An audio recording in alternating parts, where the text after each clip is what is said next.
right. Welcome to the Gluten Free Expo Vancouver. We're so excited to be here and see all you guys here as well.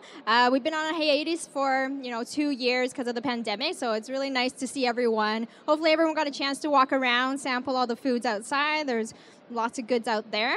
And we also have a bunch of presentations today, so be sure to stay tuned and stay here. So we're just going to thank our sponsors, our Promise Gluten-Free title sponsor. I'm sure a lot of you who are gluten-free are not strangers to. If you haven't sampled their foods, there's at the entrance lots of breads that you can try. And we also have our new title sponsor, Nima Partners, which is a technology company. They are the world's first gluten-free pocket-sized sensor that you can bring out when you're going out to eat. You can test your food and you'll get your results, whether or not it has gluten or not, within minutes, which is pretty cool. So definitely check them out and learn more about their product. What a time to live. Look at this expo. There's lots of vendors out there, lots of food that is safe for celiac and gluten intolerant people to eat nowadays. And today we have lots of speakers to share their knowledge as well. The first person that we have up is from BC Dietitians. They're at booth 502. We have Amy Chow. They're an online directory of registered dietitians who help match and connect you with a nutrition expert that can best help you reach your diet goals. And we have Amy here today to share her knowledge regarding your child's diet. So where she works with families on introducing solids, managing picky eaters, and gaining a clarity around food allergies or any food intolerance. She's been practicing as a registered dietitian for many, many years, over 10 years now. She's a pediatric and allergy dietitian at HealthLink BC, and she also works as a clinical dietitian at BC Children's Hospital.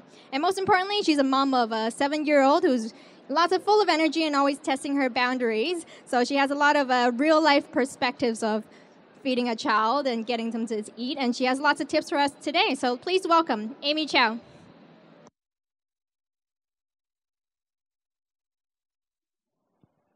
Okay, thank you so much. I have my notes on my phone, so I'm not playing on my phone while I'm speaking. But really excited to be here today talking about feeding your child and helping your child thrive on a gluten-free diet. As Cindy mentioned, I have some clinical experience, but a lot of my experience comes from real life, feeding a 7-year-old boy. And so how I started in pediatric nutrition actually is the birth of my child. Really, a lot of confusion around starting solids, picky eating, and food allergy management are my passion. So I'm sure a lot of you are here today for these reasons. Maybe you have celiac disease, your child has celiac disease, you have a gluten sensitivity, intolerance, many other reasons as well. Maybe you're following a gluten-free diet for health, for digestive health, for skin health. So lots of different options that we find people might be following a gluten-free diet. And does anyone know in the audience at what age or life stage are children most likely to be diagnosed with celiac disease? Any guesses? You can just put up your hand or finger. 3.5? 1.5? Teenager? Yeah. So it's actually the first 2 years. So there are 2 peaks for the diagnosis of celiac disease. The first one being the first 2 years of life after they ingest gluten, and the second one being in your 20s and 30s. So celiac disease, of course, can occur at any point, but these are the 2 peaks that people usually get their diagnosis. And this is important for the contents coming. So some challenges with regards to transitioning to a gluten-free diet, especially for your kiddos, are some potential for nutrient deficiencies, picky eating, and feeding challenges. And as we mentioned, the peak of the first diagnosis is around the first 2 years of life. And that's exactly when picky eating, feeding challenges usually start as well, right? So many families say to me, my babies will eat anything, right? But when they get into the 2-year-old mark, they are showing independence. They are saying no to everything we ask them. So oftentimes we do see feeding challenges starting at around 2 years old. And the 2 to 5-year-old mark is the peak of feeding challenges and picky eating. There are also some challenges, of course, regarding social events, eating out, and I'm sure many of you here can appreciate the challenge of eating out and feeling safe to eat certain foods when you have food allergy, food intolerance, and celiac disease, right? Sometimes people just don't understand them as well. I remember flying to Hong Kong, and my son used to have a dairy allergy, and so we requested a dairy-free meal. And what we got in return was a lactose-free meal. We had yogurt, we had ice cream on the tray for someone with a dairy allergy. So it can be very frustrating and hard to navigate. And hopefully with this presentation, we'll give you some tips to help you gain some confidence and some skills for safe eating. The last point I want to address is also the grief, right? So feeling sad that maybe you can't enjoy your favorite meals anymore, feeling anxious about choosing safe foods, those are definitely real challenges that people on a restricted diet face every day.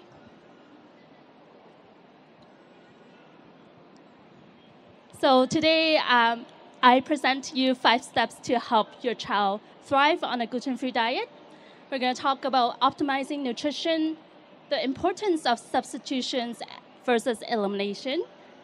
Number 3 is finding your new normal, so finding new favorite foods, creating your new favorite meals. Number 4 is empowering your family. So many people have stopped by our booth and teaching your kids how to read labels, and you guys are all at Chow and really inspiring to see so many kiddos knowing how to read labels and navigating through gluten-free diet. And number 5, last but not least, reassess and follow up is super important. So optimizing nutrition. Here are some nutrient concerns when we follow a gluten-free diet or any elimination diet for that matter. Number 1 is calories, right? So for young kids especially, they do have a higher calorie needs. Oftentimes, with restriction in our diet, we worry that they might not be getting enough calories. But as well with gluten-free products, sometimes they are just higher calorie, higher sugar in general. We also worry about getting excess calories. So there are both sides to the equation for sure when it comes to children. The second nutrient of concern is iron. Iron is the number 1 deficiency, nutrient deficiency in the world. With or without celiac disease, that is a concern for a lot of kiddos, a lot of families that I work with. Fiber. A lot of fiber comes from whole grain, fruits and vegetables, legumes, nuts, and seeds. So when we're restricting or not eating gluten, if you don't find the right substitution, then your diet can result in low fiber. And that is a huge concern with a gluten-free diet. B vitamins, zinc, magnesium, calcium, and vitamin D. So 20% of people following a gluten-free diet also follow a dairy-free diet. So some concerns around getting enough calcium for bone health, bone growth, especially in our kiddos who are just building their bones at this stage. So really important to pay attention to these nutrients. And here's just a summary on what happens to your body when you are in nutrient deficiency, right? So higher risk for heart health, failure to thrive. So in a lot of kids with celiac disease, they have growth concerns, not growing as tall as they should, not gaining as much weight. And sometimes that leads to the diagnosis.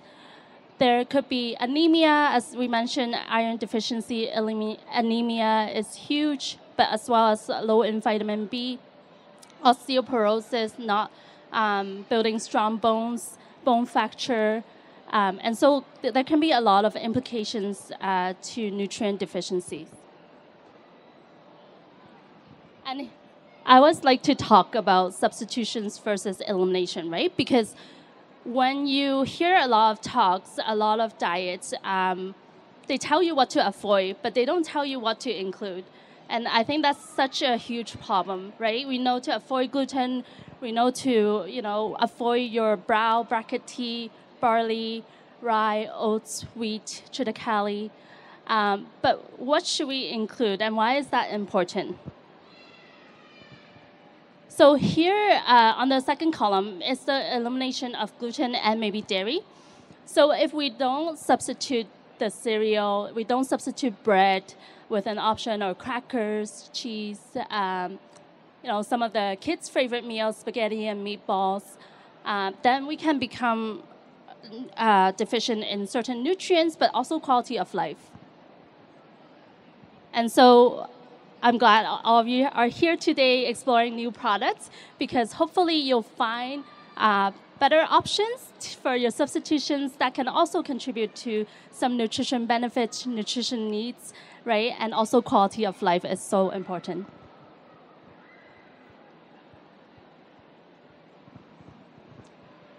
So besides the nutrients or nutrition, as a dietitian, we work a lot with families on finding their new normal.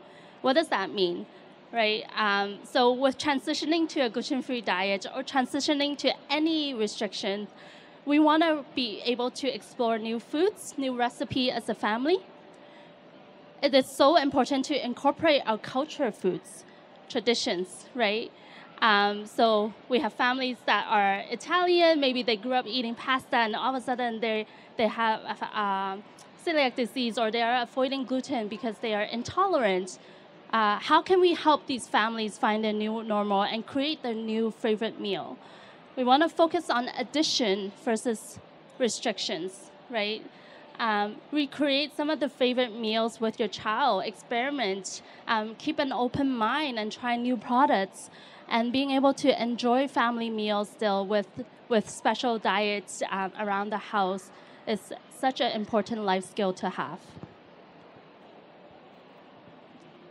However, as parents, we are always tasked with this picky eating phase, especially in the first 2 to 5 years of age.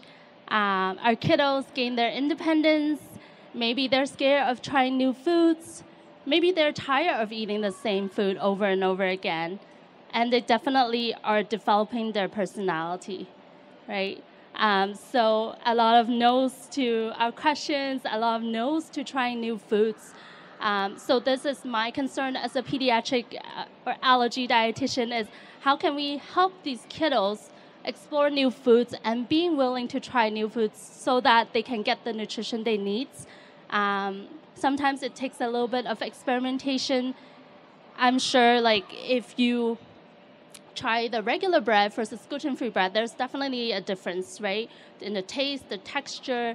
So it takes time for your body to adjust the taste buds, and being willing to try new foods is huge for kids. Because stress and anxiety kill appetite. And that is number one thing we work on in picky eating. A lot of families are coming to us feeling very stressed, very anxious that their kiddos are not getting the nutrition they need, right? Because they are being so picky, or they will only eat few foods. And so the family meals become very stressful, very anxiety-provoking. And so the child automatically comes to the table with no appetite already, because they're feeling so stressed about having to try new foods or having foods that they don't like on the table. And it is a myth that our body prioritizes eating as the number one task. Eating is actually no simple task.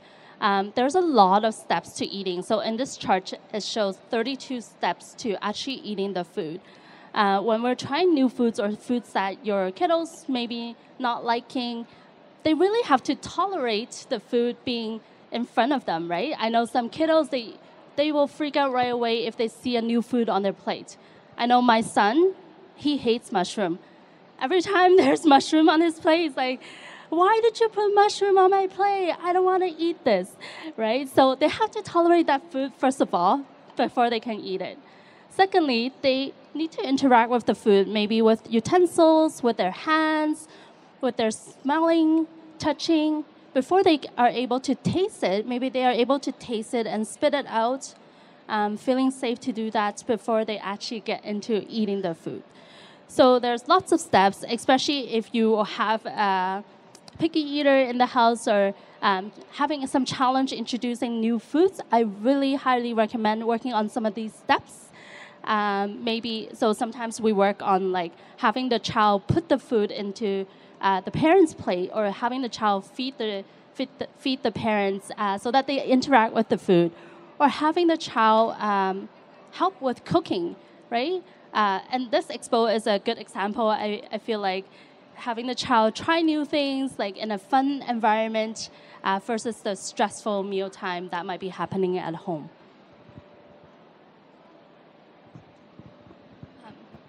And another technique that we use with picky eaters is called bridging. So bridging is using what they're familiar with to bridge to new foods. So if you are struggling in feeding your child or exploring new foods, you can, at home, write down a list of foods that they love and look for any similarities between these foods. Are they like beige in color, or they like red foods, or they like hot or cold foods? Maybe they have a preference for the texture. A lot of picky eaters will really like crunchy foods. And also use their curiosity, right? So sometimes like reading books or stories around certain foods can help as well.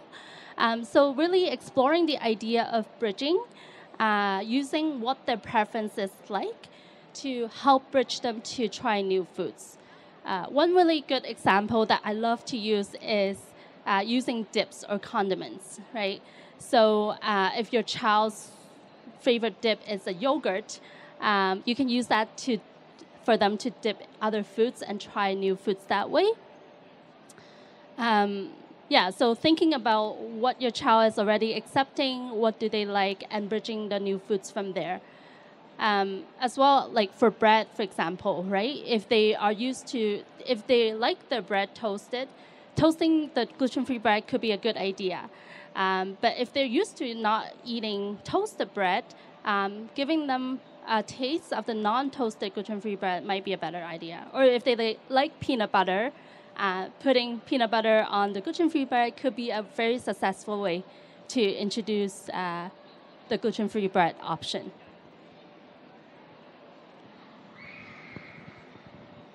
So here are some statements by families that are on a restricted diet. They can feel very overwhelming.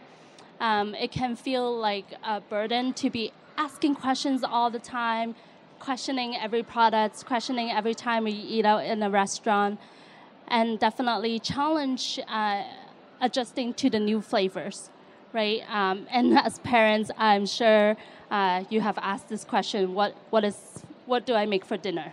I think with or without the gluten-free diet, it's already hard enough to plan and make our dinners as healthy as possible, and then with some restrictions, it can even add to that challenge. And this is where empowering your family is so important.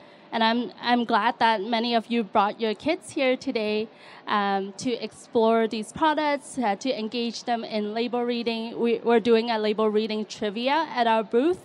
And so if you want to test out your knowledge, or you want to test out your kids' knowledge, come visit us at booth 502. We want to have open communications with our caregivers, teachers, family, friends, because not everyone, again, will understand the challenge of food allergy, intolerance, celiac disease.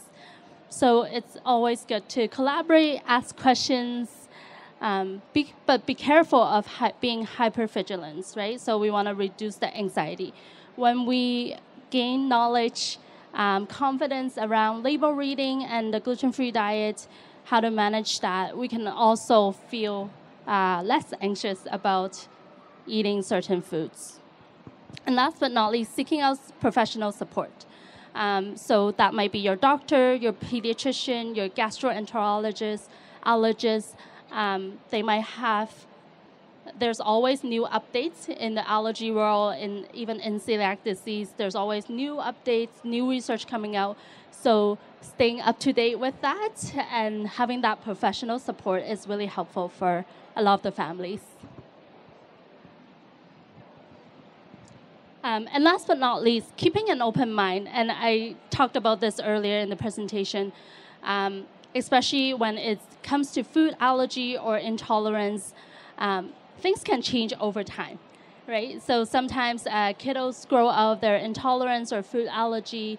So just being able to reassess and connect with someone who has expertise in this area, being able to reevaluate their tolerance, and being able to reassess the needs when your child grows, because they will have different needs at different life stages, right?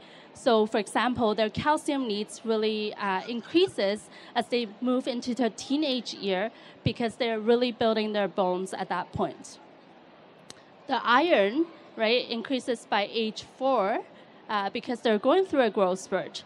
Right? So we want to know exactly what your child needs and how to best support them in the different life stages that they are going to go through. Which brings me to my last point, following up is super, super important.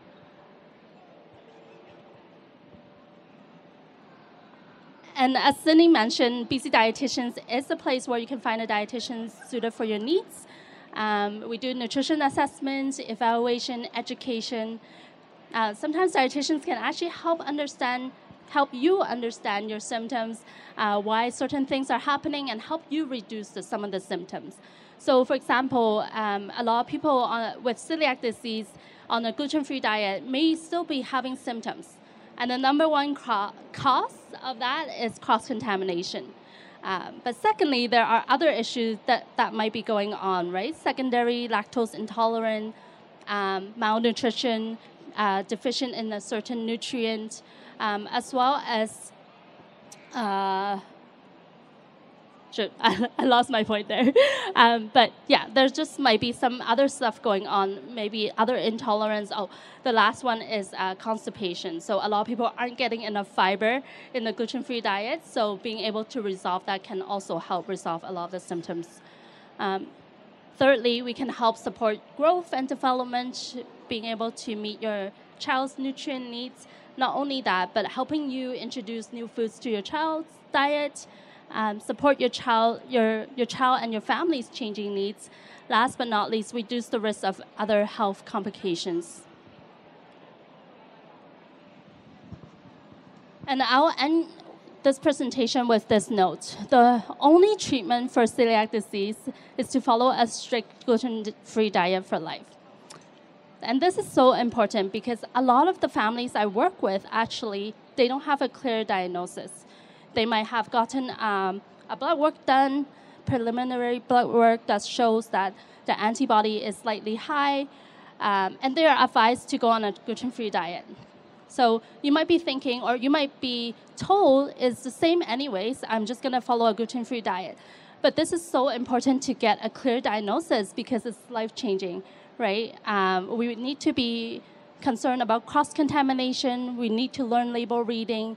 We need to find foods that are suited for our needs, improve quality of life. So there are so many questions as a dietitian when I don't have a clear diagnosis, like why are we avoiding gluten?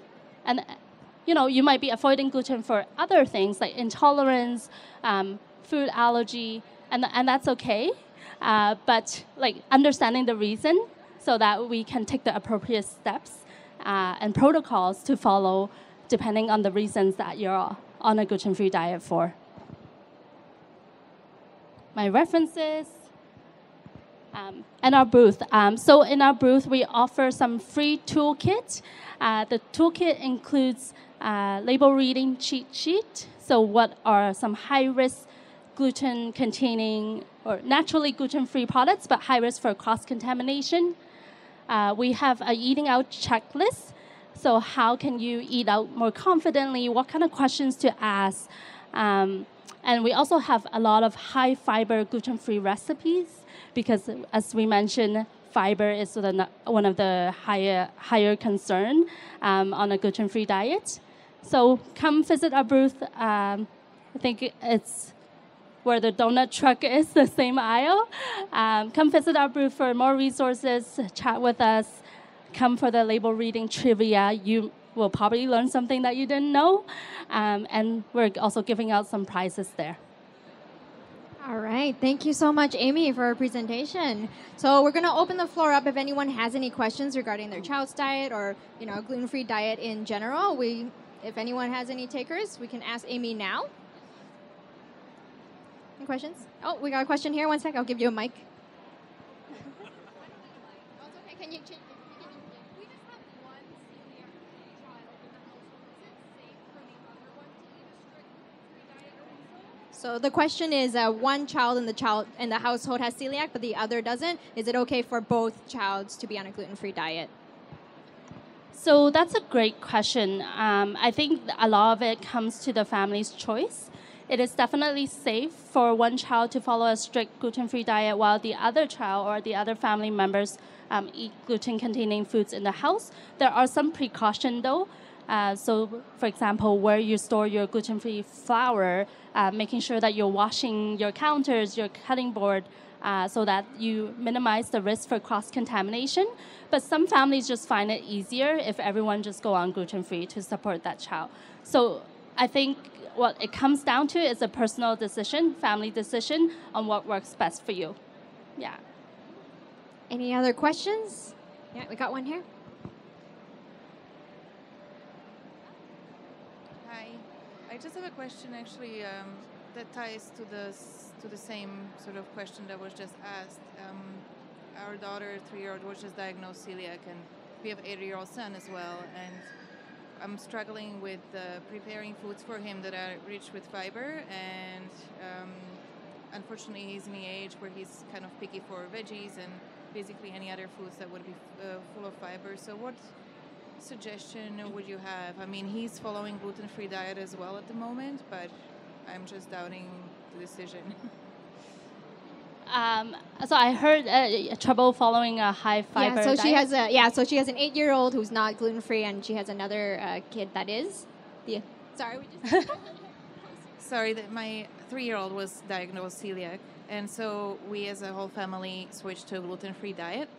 And now our 80-year-old, he's actually not. It seems like he's not eating enough fiber-rich foods because he's not eating as many veggies as I would like. Right. And just generally, I find that I find it very difficult with lots of flours or mixes are full of rice and not necessarily fiber-nutritious foods. So I wonder, what's your suggestion for my 8-year-old? Like, is it good for him to follow this gluten-free diet strictly, or would it be actually better maybe just to pack his lunches, like school lunches, with, I don't know, just grain breads? Great, let's say. got it. So I know a lot of people think that fruits and veggies have lots of fiber, and they are a source of fiber. However, why are we so concerned on a gluten-free diet is because fiber comes from a lot of whole grains, right? So, for example, one slice of bread might give you 2 to 4 grams of fiber already, a whole grain bread, whereas you might need to eat half to 1 cup of spinach for 2 grams of fiber, right? So you need a lot more fruits and vegetables to help make up for the fiber. But if in the case of gluten-free diet, I would really explore using high fiber options. So these are things like nuts and seeds, legumes, right? Beans, lentils, peas. Those are really high in fiber. If you're serving any fruits and vegetables, leaving the skin on if they're edible. So for example, carrots. We always peel a carrots when we cook, right? But you actually don't need to peel carrot. You can cook it with their peels. Just wash them really well. If you are able to leave the skin on, the skin is a fiber, insoluble fiber. That helps a lot. I find with seeds, that helps a lot as well, because you can introduce them in a way that the kiddos might be willing to incorporate it in rice, for example, to add in the fiber there. Yeah. So ground flaxseed, chia seeds are particularly high in fiber. For flaxseed, you do want to choose a gluten-free claim though, because they are at a higher risk. But for chia seed, that's a really great option to mix into stuff. Even things like sesame seeds, you know how in Asian restaurants we top things with sesame seeds. That could be a great way to add fiber. Yeah. Great. Any other questions that we have here? Yeah, right here. Hi, my son is 4 and he's celiac. We struggle with low iron.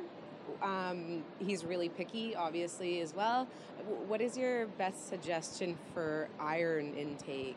That's a great question. So when people struggle with low iron, the first recommendation usually is to eat high iron foods. However, it's very hard to correct iron deficiency with food alone. So the first recommendation is supplementation, appropriate dosage, appropriate supplementation to correct the deficiency. And then we want to work on those higher iron foods, right? So I don't know if he eats any meat or fish. Those are the best sources of heme iron, which means that your body absorbs them really well. And then we have our non-heme iron. Again, the seeds are really high in iron. So if he likes things like peanut butter, seed butter is a really good switch for more iron. Things like hem hearts has some iron in them as well. Pulses like beans, lentils, peas, choosing gluten-free options.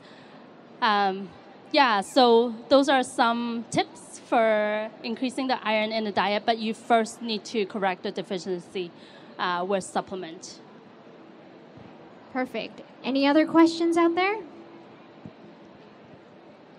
Okay, I think we are good. Thank you so much, Amy. Thank you. So we do have our next presentation at 12:45. So you guys can take a little break, washroom break, walk around, and then we'll meet back here at 12:45 for our next presentation. Thank you.